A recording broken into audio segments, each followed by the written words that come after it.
మన ప్రభువును రక్షకుడును ప్రభువైన యేసుక్రీస్తు నామమునకు మహిమ కలుగును గాక. ఈ ఉదయకాలపు వాగ్దానం చూస్తున్న ప్రతి ఒక్కరికి ప్రియులారా నా హృదయపూర్వక వందనాలు తెలియపరుస్తూ ఉన్నాను.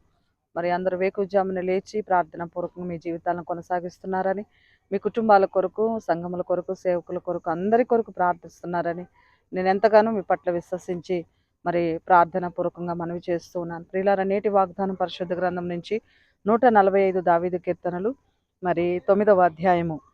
దేవుని యొక్క వాక్యం సెలవిస్తుంది ఏంటంటే, యెహోవా అందరికీ ఉపకారి. ప్రియులారా, ఉపకారములు చే దేవుడు మన దేవుడు, మేలులు చేసే దేవుడు మన దేవుడు, అద్భుతాలు చేసే దేవుడు మన దేవుడు, ఆశ్చర్యకార్యములు చేసే దేవుడు మన దేవుడు.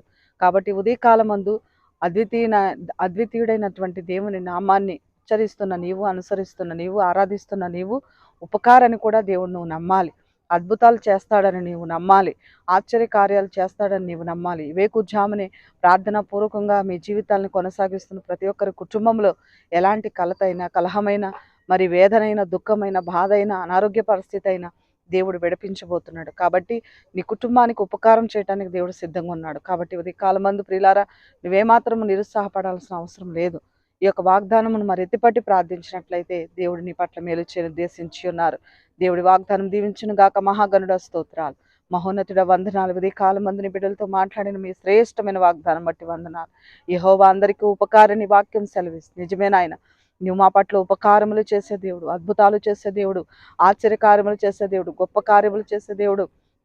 ఈ ఉదయకాలమందు ఎంతమంది ఈ వాగ్దానమును విని ప్రభా ప్రార్థనలు ఏకీభవిస్తున్నారు, ఆ బిడ్డలకు ఉపకారములు ఇచ్చి, మేలులు ఇచ్చి, ఆశీర్వదించి, దీవించి మీరే మీ నామమునకు మహిమ పొందమని మా ప్రభువును మా రక్షకుడు మీ ప్రియకుమారుడైన యేసునామమున అడుగుచున్నాము తండ్రి. ఆమేన్.